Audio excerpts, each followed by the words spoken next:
ये सोने अली साईं के फरमायो महबूबन ऐं होडा हजरत सैयदना अबू बकर सिद्दीक जे दरवाजे ते अल्लाह जा हबीब आया दरवाजो वजायो दरवाजो जो महबूबन वजायो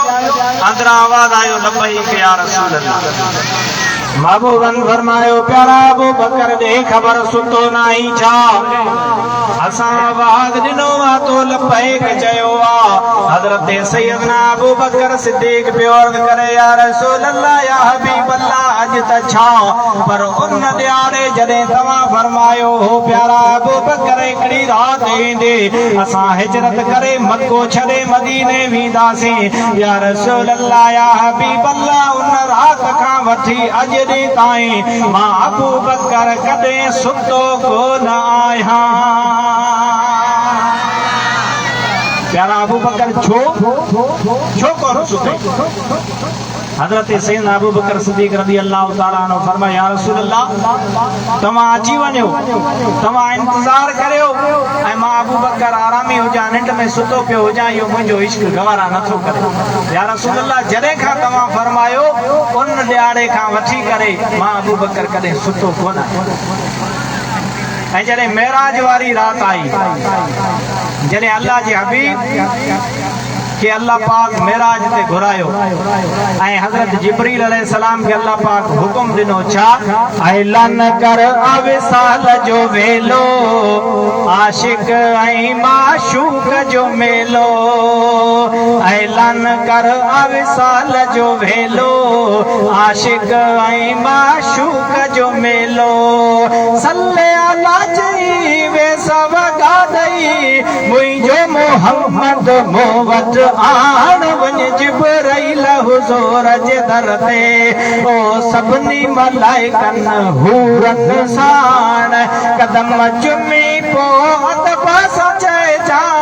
कुम या हबीबी मेराज मान वञ जिब्राइल हुज़ूर जे दर ते अल्लाह पाक पंहिंजे हबीब के मेराज करायो ऐं जॾहिं मेराज तां वापस आया अम्मा आयशा सिद्दीका सलामुल्लाह अलैहा रज़ी अल्लाह ताला अन्हा के महबूबन फरमायो है आयशा अज जेको कुछ पुछणो अथई मूंखां पुछ अम्मा आयशा सिद्दीका रज़ी अल्लाह ताला अन्हा अर्ज़ कयो या रसूल अल्लाह मूंखे सोचण ॾियो अम्मा आयशा सिद्दीका पंहिंजे बाबे हज़रत सैयदना अबू बकर सिद्दीक रज़ी अल्लाह ताला अन्हु जी दरबार में हाज़िर थिया बाबा बिनी जान जा सरदार ता फरमाइनि जेको कुछ पुछणो आ वो पुछो हजरत सैयदना अबू बकर सिद्दीक रज़ी अल्लाह ताला अन्हु फरमाया आयशा वञ ऐं महबूबन का पुछ त जेको मेराज अल्लाह पाक मांखे करायो उते जेके राज याद जूं ॻाल्हियूं थियूं उन्हनि मज़ा हिकिड़ी ॻाल्हि मूंखे ॿुधायो अम्मा आयशा सिद्दीका वापस आई महबूबन के अर्ज़ करे या रसूल अल्लाह या हबीब अल्लाह जने अल्लाह पाक मांखे दीदार करायो मेराज ते विया उते जेके रियाज़ो नियाज़ जो ॻाल्हियूं थियूं उन्हनि मज़ा का हिकिड़ी ॿुधाए महबूबन मुस्कुराए ॾिनो फरमाया आयशा ये तुझो सवाल कोने अम्मा आयशा सिद्दीका कयो या रसूल अल्लाह हाओ मुझे बाबे अबू बकर सिद्दीक मूंखे फरमायो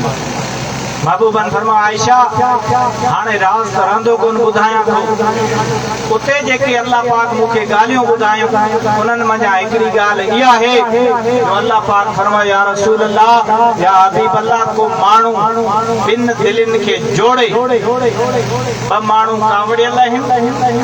उन्हनि ॿिन्हिनि माण्हुनि जी सुलह कराए ॿिन दिलनि खे पाण में जोड़े पोइ अल्लाह पाक उन माण्हू खे बग़ैर हिसाब किताब जे जन्नत में दाख़िल फरमाई ये रियाज़ जो असांजूं ॻाल्हियूं थियूं उन्हनि मज़ा हिकिड़ी ॻाल्हि इहा आहे इहो हज़रत सैयदना अबू बकर सिद्दीक़ रज़ी अल्लाह ताला अन्हु ॿियो महबूब जो असाबी हज़रत सैयदना अमीर उमर रज़ी अल्लाह ताला अन्हु चओ सुभान अल्लाह केर उमर जेके मदीने वारे साईं अल्लाह पाक खां घुरी वरितो या अल्लाह जेकॾहिं इस्लाम खे ताक़त ॾियणी आहे त हज़रत सैयदना अमीर उमर खे मुसलमान सैयदना अमीर उमर रज़ी अल्लाह ताला अन्हु जो दौरे खिलाफत पाण रात जो वेस तब्दील करे रैयत जी खबरचार वठंदा हा हिकिड़ी झूपड़ी खां अची लंघिया आहिनि उन में ॾिसनि था हिकिड़ी औरत उहा पंहिंजे ॿारनि खे पई चवे त मूं ते 25 दरम कर्ज़ आहे ऐं वक़्त जो ख़लीफ़ो हज़रत सैयदना अमीर उमर रज़ी अल्लाह ताला अन्हु मुंहिंजी ख़बर नथो लहे क़यामत जे ॾियारे मां अल्लाह पाक वटि दाहींदुसि हज़रत सैयदना अमीर उमर जे मथां जीअं जो पाण इहा ॻाल्हि ॿुधऊं ॾकी विया फौरन हुन ॿुढड़ी जी झूंपड़ी में आया ऐं अची अर्ज़ कयो अम्मा जी जान तव्हां छा पियो चओ हज़रत सैयदना अमीर उमर खे हुन ॿुढड़ी हुन माई अर्ज़ कयो त वक़्त जो ख़लीफ़ो अमीर अल मुमिनीन हज़रत सैयदना अमीर उमर रज़ी अल्लाह ताला अन्हु मुंहिंजी ख़बर नथो लहे मूं ते 25 दरम कर्ज़ आहे ऐं अल्लाह पाक वटि दाहींदुसि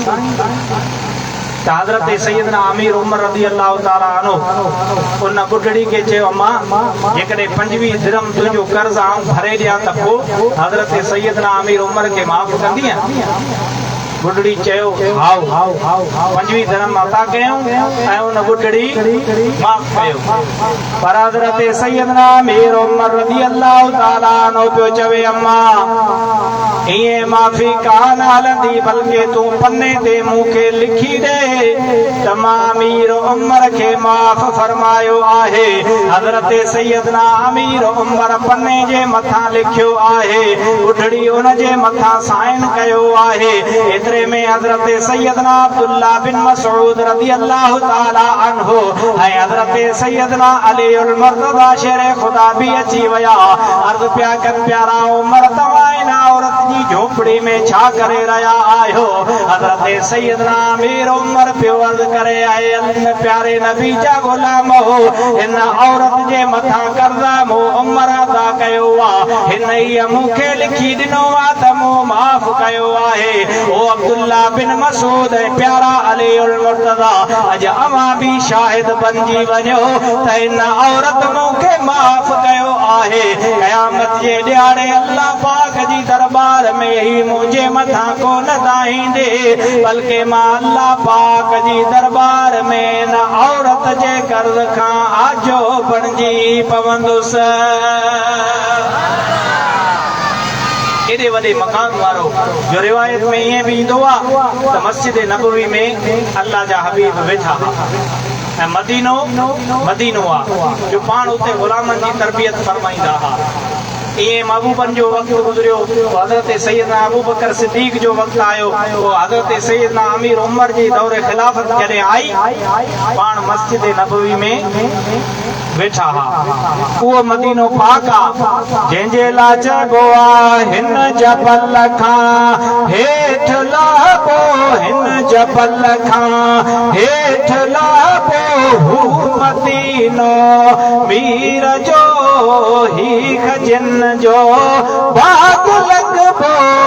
हू मदीनो मीर जो है हिन जबल खां हेठि लाबो हिन जबल खां हेठि लाबो हू मदीनो मीर जो ही खजन जो बाग लगबो हू मदीनो मीर जो मदीने पाक की मस्जिद नबवी में हजरत सैयदना अमीर उमर रज़ी अल्लाह ताला अन्हु तशरीफ रखी वेठा आहिनि एतिरे में के माण्हू अची ॿुधायो प्यारा उमर मदीने पाक जे जबलनि में बाहि लॻी वई आहे तव्हां हलो को इंतज़ाम फरमायो